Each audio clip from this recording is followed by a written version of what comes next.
السلام علیکم رحمۃ اللہ وبرکاتہ۔ تو آج ہم دیکھ رہے ہیں دنیا کے حالات کیسے بہت تیزی سے بدلتے جا رہے ہیں اور ہم قیامت کے بہت قریب آتے جا رہے ہیں۔ تو آج کے حالات میں یہ بیان، یہ حدیث ہر مسلمان کو جاننا بہت ضروری ہے۔ دنیا کی سب میں بڑی جنگ الملحمۃ الکبریٰ، اتنی بڑی جنگ آج سے پہلے کبھی دنیا میں نہیں ہوئی۔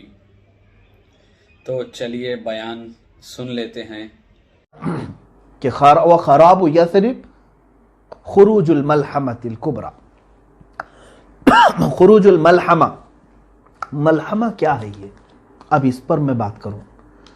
دنیا کی سب سے بڑی جنگ، ملحمہ جو ہے یہ لحم سے بنا ہوا ایک لفظ ہے۔ گوشت کاٹنے کی جو دکان ہے اس کو ملحم بھی کہتے ہیں۔ ملحمہ، اس میں گوشت کے ٹکڑے ٹکڑے ہو جائیں گے، جس کی وجہ سے اس کو بہت بڑی ملحمۃ الکبریٰ، یعنی اللہ کے حبیب صلی اللہ تعالی علیہ وسلم نے فرمایا خراب یثرب خروج الملحمہ۔ ملحمہ کیا ہے؟ ایک بہت بڑی جنگ ہے۔ دوسری حدیثوں سے اس کے متعلق جو تائید ملتی ہے، ایک حدیث میں یہ بھی میرے آقا صلی اللہ تعالی علیہ وسلم نے فرمایا قیامت اس وقت تک نہیں آئے گی جب تک کہ رومیوں کے ساتھ تم آماق میں یا دابق میں نہ اتر جاؤ۔ یہ دو جگہوں کے نام میں بتا رہا ہوں، مرج دابق اور آماق، یہ لفظ آئے ہیں۔ اور ایک حدیث میں ہے حضور صلی اللہ تعالی علیہ وسلم نے فرمایا ملحمۃ الکبریٰ ہوگی، سب سے بڑی جنگ ہوگی مسلمانوں میں اور عیسائیوں میں، اور یہ غوطہ میں ہوگی، جو دمشق کا ایک علاقہ ہے، غوطہ۔ حدیث میں لفظ بھی آیا ہے، مسلمانوں کا مرکز غوطہ ہوگا۔ اس وقت تمام مسلمان وہاں جمع ہوں گے، دمشق میں، غوطہ۔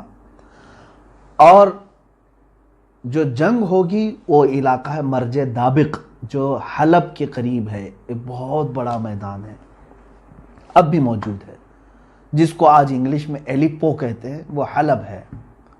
حلب کے قریب میں یہ علاقہ موجود ہے۔ اب ملک شام کی حیثیت کو بھی آپ سمجھ لیں۔ قیامت کی نشانیوں میں اللہ کے حبیب صلی اللہ علیہ وسلم نے یہ بھی فرمایا کہ جو مومن ہوں گے وہ سب ملک شام کی طرف ہجرت کر جائیں گے۔ سب کس طرف جائیں گے؟ ملک شام کی طرف، جس کو سیریا کہتے ہیں، اور عربی میں کچھ لوگ سوریا کہتے ہیں۔ سیریا کی طرف سب لوگ چلے جائیں گے۔ آج آپ یہ سوچ رہے ہوں گے کہ سیریا چھوڑ کر کے لوگ جا رہے ہیں، اور ایسے حالات میں آپ کہہ رہے ہیں کہ سارے لوگ سیریا میں آئیں گے۔ چاہے پورا سیریا آج خالی ہو جائے، پھر بھی مجھے میرے آقا صلی اللہ علیہ وسلم کی حدیث پر یقین ہے۔ میرے آقا نے فرمایا کہ پورے مومنین ہجرت کریں گے تو ضرور وہ ہجرت کریں گے، آج یا کل تمام مومنین وہ جمع ہوں گی، کیونکہ شام جو ہے ارض حشر و نشر ہے، یعنی قیامت کا میدان ملک شام کو بنایا جائے گا۔ یہ بھی حدیث پاک میں ہے، قیامت کا میدان کہاں ہوگا؟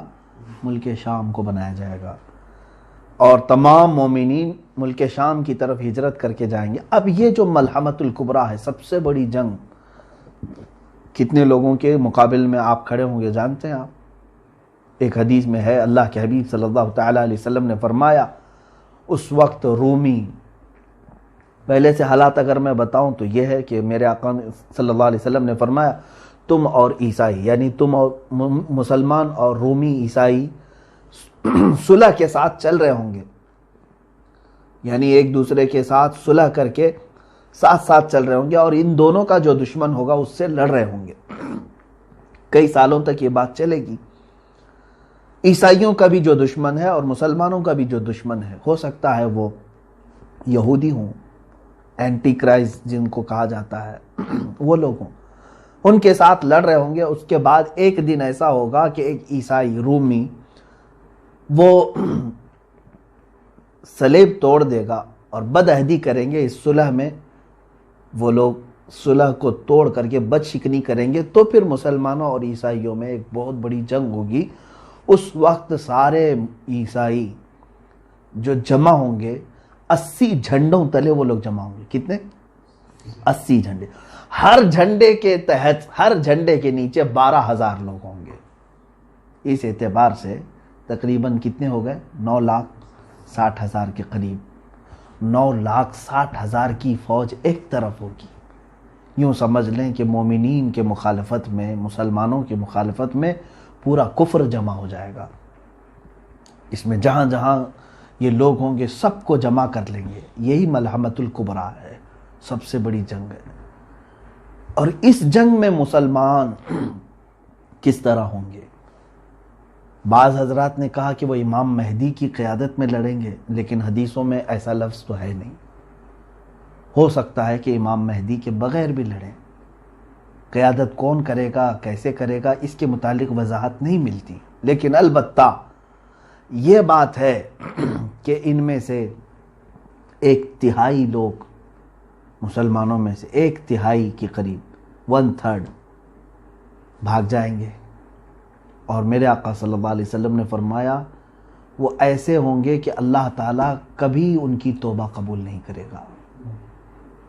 وہ ہمیشہ کے لیے مردود مریں گے، ان کی توبہ کبھی نہیں قبول ہوگی. وہ جہنم میں جائیں گے، جو میدان چھوڑ جائیں گے. اور 1/3 اس میں سے شہید ہوں گے. دوسرا 1/3 یعنی 3 حصے کریں گے اگر مسلمانوں کے، تو 1/3 میدان چھوڑیں گے، 1/3 شہید ہو جائیں گے. ہم افضل الشہداء، حدیث میں فرمایا گیا کہ وہ شہیدوں میں سب سے افضل ہوں گے. وہ شہیدوں میں سب سے افضل. باقی جو 1/3 بچے ہوں گے یہ ان پہ فتح پا لیں گے، ان پہ فتح پا لیں گے. یہ میرے آقا صلی اللہ علیہ وسلم نے فرمایا ہے تو فتح ہوگی. یہ ملحمۃ الکبریٰ ہے. یہ کہاں لڑی جائے گی، کیسے لڑی جائے گی، سب میرے آقا صلی اللہ علیہ وسلم نے صاف بیان فرمایا. اس پر اور تحقیق کرو نوجوانوں، بچوں. اب میں اپنی گفتگو کو سمیٹتا ہوا آتا ہوں. جو حالات آج تھے، جس کی طرف آج اشارے مل رہے ہیں، پورے دنیا کی پالیٹکس گرم ہو چکی ہے. اس سلسلے میں میں نے یہ حدیث عرض کی. میں آخری یہ 2 باتیں عرض کر کے کچھ تبصرہ کروں. اور جیسے ہی ملحمۃ الکبریٰ ختم ہوگی، حدیث پاک کے لفظ ہیں فتح قسطنطینیہ. قسطنطنیہ کیا ہے؟ یہ آپ ہو سکتا ہے یہ لفظ سن رہے ہوں، حالانکہ یہ پرانا لفظ ہے اور علم والے جانتے بھی ہیں. یہ ترکی کا وہی شہر ہے جس کو آج استنبول کہا جا رہا ہے. اس شہر کے فتح کے سلسلے میں بھی میرے آقا صلی اللہ تعالیٰ علیہ وسلم نے بشارت دی تھی. اول جیش غزاہا، ایک حدیث پاک میں ہے، وہ سب سے پہلا لشکر جو غزوہ کرے گا یا جہاد کرے گا اور قسطنطنیہ فتح کرے گا، وہ لوگ بلا حساب و کتاب جنت میں جائیں گے. وہ فتح قسطنطنیہ جو ہے وہ پہلے کے دور میں ہو چکی ہے، حضرت عمر فاروق رضی اللہ تعالیٰ عنہ کے زمانے میں. اور اس کے بعد کئی مرتبہ جو ہے یہ شہر فتح ہوا ہے. سلطان محمد فاتح کا بھی نام آتا ہے اس میں، جو قسطنطنیہ جنہوں نے فتح کیا. کافروں کے ہاتھ میں گیا پھر فتح کیا، ان کے ہاتھ میں گیا پھر فتح کیا. اب تو چونکہ یہ ترکی کے پاس ہے، ترکی کا بڑا شہر ہے، اور ابھی ترکی میں مسلمان ہیں، اسلامی حکومت ہے. لیکن جہاں تک خدشہ میرا ہے، میں اپنی بات کر رہا ہوں، ہو سکتا ہے یہ ترکی کے ہاتھ سے نکل جائے گا. استنبول شہر یہ پھر سے عیسائیوں کے ہاتھ میں ہو سکتا ہے چلا جائے، اور ایک زمانے تک ان کے ہاتھ میں رہے گا. چونکہ آج کے جو حالات بتا رہے ہیں، لبرلزم وہاں پر کافی بڑھ چکا ہے.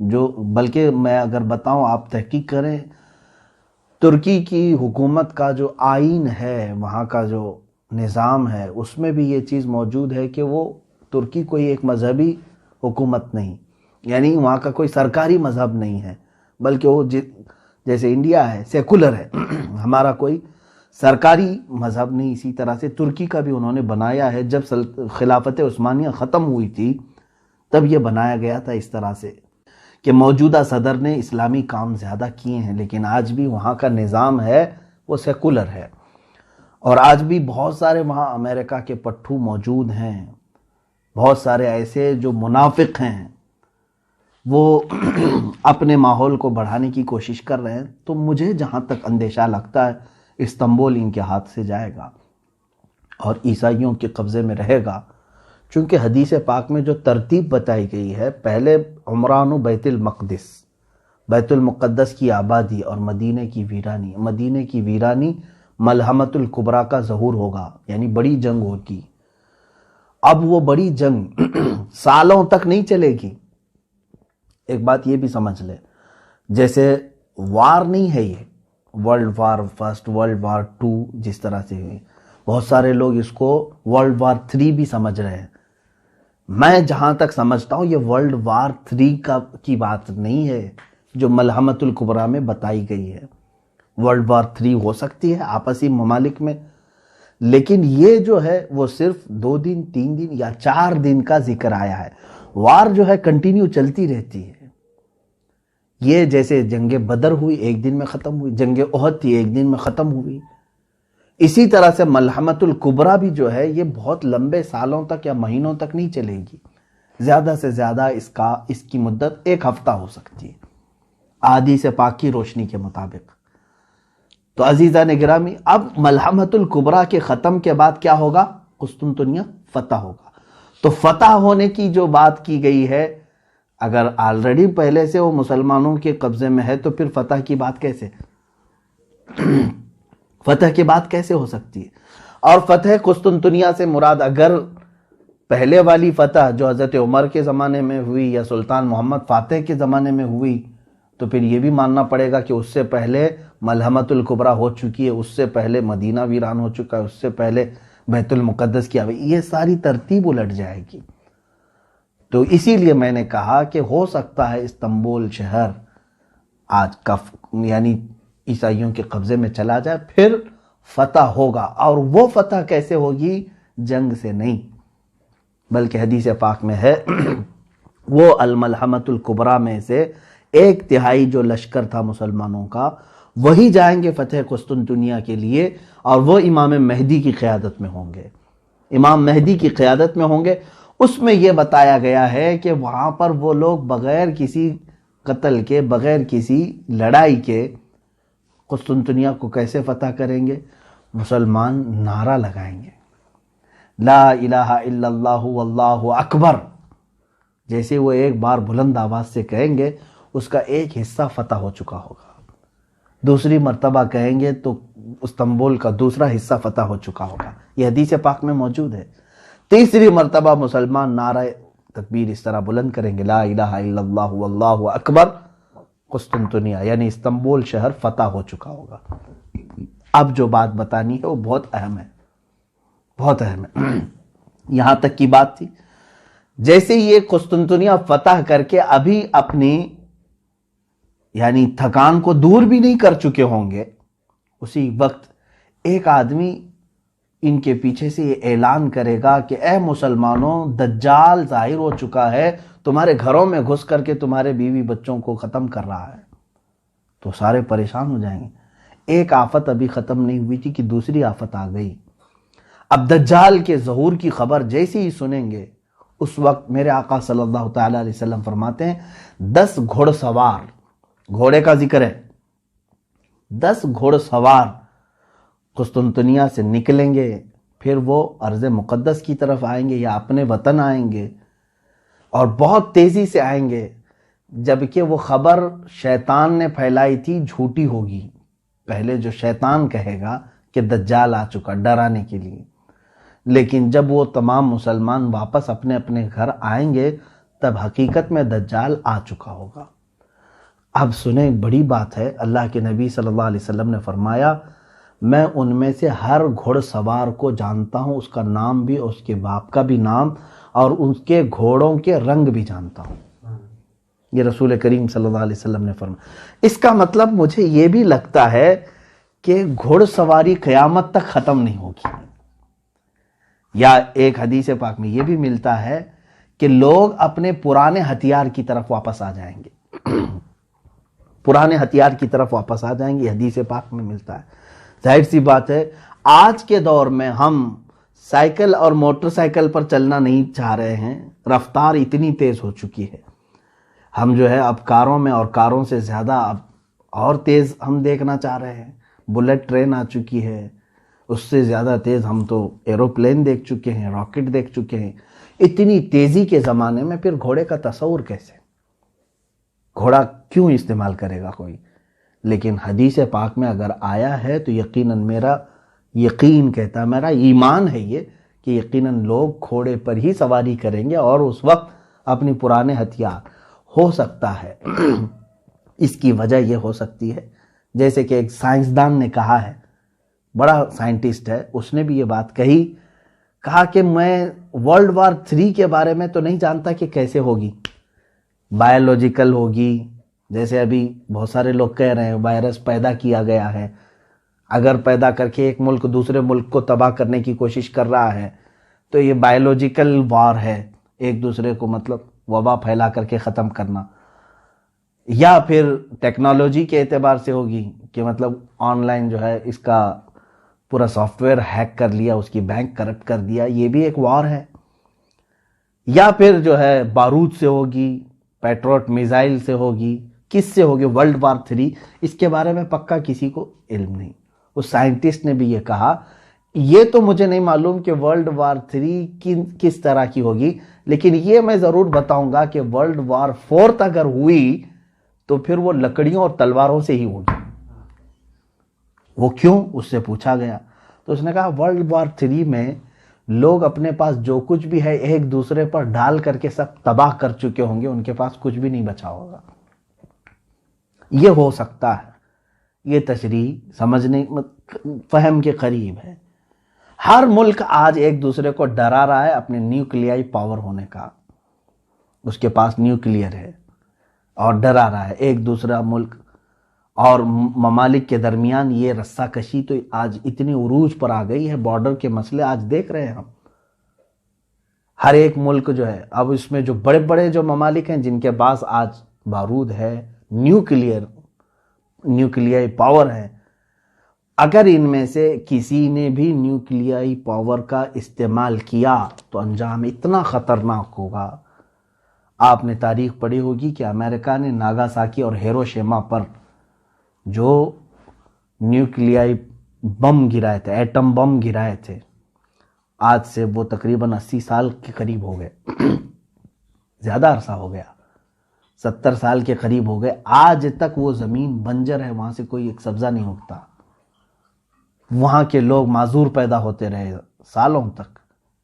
اتنی خطرناک اس کی زہریلی گیس ہے، اور اگر وہ اس زمانے کا نیوکلیئر تھا، اب اس وقت اور پتہ نہیں اس میں کتنا ڈیولپ کر چکے ہوں گے۔ ایک ایک ملک کے پاس اتنا نیوکلیئر ہے کہ یہ دنیا کو پوری دنیا کو ختم کرنے کے لیے اپنا وہ استعمال کر سکتے ہیں، اور اگر کسی ملک نے تھوڑا سا بھی ایک دوسرے کے حق میں استعمال کیا تو مجھے جہاں تک لگتا ہے سارے ویپن، سارے مشینیں، ساری چیزیں ختم کر دی جائیں گی، سارے تار ٹوٹ جائیں گے، نہ کوئی مشین ہوگی، نہ کوئی موبائل ہوگا، نہ کوئی سیٹلائٹ ہوگا۔ پھر لوگ کس چیز پر آئیں گے؟ واپس اسی کلاڑی پر آئیں گے، انہی تلواروں پر، انہی لاٹھیوں پر آئیں گے۔ تو یہ ہو سکتا ہے، اور قیامت کی نشانیوں میں یہ ہے۔ بہرحال بات میری طویل نہ ہو جائے، عزیزان گرامی وقار، آج پوری دنیا کے حالات اس طرف آ رہے ہیں، آپ غور سے دیکھنا کہ بیت المقدس کی طرف آپ کی توجہ ہمیشہ رہے۔ یہ پورے دھیان بھٹکانے کی کوشش تھی پوری دنیا میں، ہم سب کے ذہن کو دوسری طرف ڈالنے کی، کہ آج یروشلم کو کیپٹل بنانے کی یہودیوں نے ایسی سازش کی کہ پوری دنیا کو ایک وبا کے چکر میں مبتلا کر رکھا، اور سب کو ڈر کے ماحول میں، لاک ڈاؤن کے ماحول میں کوئی پروٹیسٹ نہ کر سکے، کوئی باہر نہ آ سکے، قید کر دیا۔ ایک طرف اسلامی ممالک جن کو ہم کہہ رہے ہیں ان کو زرخرید غلام بنا چکا ہے، یہ سارے سعودی ہوں، جتنے بھی اس کے ہم نوا ہوں، ان میں سے کسی کے بھی اندر اس کے خلاف بولنے کی ہمت نہیں، جسارت نہیں، بلکہ اب تو یہ اپنے بارڈر بھی اسرائیل کے استقبال کے لیے کھولنے کو تیار ہیں۔ ایک بات یہ بھی حدیث پاک میں موجود ہے، اللہ کے حبیب صلی اللہ علیہ وسلم نے فرمایا ویل للعرب من شر قد اقترب، تمام عرب کے لیے تباہی ہو، ویل ہے، بربادی ہو ایسے شر سے جو بہت ہی قریب آ چکا ہے۔ ایک حدیث پاک میں ایک ایسا فتنہ اٹھے گا کہ عرب سب تباہ ہو جائیں گے، عرب سب مریں گے۔ اب وہ کون سا فتنہ ہوگا وہ ہم دیکھ رہے ہیں، اور حدیث پاک کے لفظ یہ ہیں، میرے آقا صلی اللہ علیہ وسلم نے فرمایا اس فتنے میں جتنے عرب مارے جائیں گے وہ سب جہنم میں جائیں گے، قتلاہا فی النار۔ حضور صلی اللہ علیہ وسلم نے فرمایا اس فتنے کے جتنے مقتولین ہیں، جتنے مارے جائیں گے وہ سب جہنم میں ہوں گے، کیونکہ یہ سب دنیاوی غرض سے لڑ رہے ہوں گے آپس میں، اور یہ دنیاوی غرض سے لڑ کر کے مر رہے ہوں گے اور یہ جہنم میں جائیں گے۔ ہو سکتا ہے یہ وہی زمانہ ہے جس میں عرب تباہی کی طرف جائیں گے، ان کی تباہی قریب ہے۔ اور میں نے ایک حدیث پاک اس سے قبل بھی آپ کے سامنے رکھی تھی، اللہ کے حبیب صلی اللہ تعالیٰ علیہ وسلم نے فرمایا ایک بادشاہ آئے ہوگا، اس کے مرنے کے بعد اس کی گدی کو، اس کے تخت کو حاصل کرنے کے لیے 3 لوگ لڑیں گے، اور تینوں کو وہ تخت نہیں ملے گا، یہاں تک کہ یہ قتل و خون ریزی عام ہو جائے گی، اور یہ تباہی کا ایک دہانا شروع ہوگا۔ آج کے جو وہاں عرب کے بادشاہ کی جو سچویشن ہے وہ ایسی ہی ہے۔ میں یہ ایگزیکٹ نہیں کہہ رہا کہ اسی زمانے کے لیے یہ بات کہی گئی، ہو سکتا ہے اس کے بعد بھی ہوگا، لیکن حالات یہ بتا رہے ہیں کہ اس بادشاہ کے مرنے کے بعد یہاں پر بھی 3 دعوے دار ہیں۔ آلریڈی 2 کراؤن پرنسز کو ان لوگوں نے 2 کراؤن پرنس کو انہوں نے ہٹایا، اب تیسرا یہ جو بیٹھا ہوا ہے۔ اب دیکھیں حالات کس کروٹ پر لے جاتے ہیں۔ میں حالات کی طرف لے کر کے آیا، اے مسلمانوں ان حالات میں بھی میرے آقا صلی اللہ تعالیٰ علیہ وسلم نے ہماری دستگیری فرمائی ہے، ہماری رہنمائی فرمائی ہے۔ افسوس ہے اس وقت جو ہے ہمارے بچے گیم میں مبتلا ہیں، ٹک ٹاک میں مبتلا ہیں، بہت سارے ایسی خرافات اور واہیات میں مبتلا ہیں، پوری رات پورا دن اس طرح کی فحاشیت میں مبتلا ہیں، تو ہمیں معلوم نہیں کہ دنیا کہاں چل چکی اور کون سے پلاننگ ہو چکی ہیں۔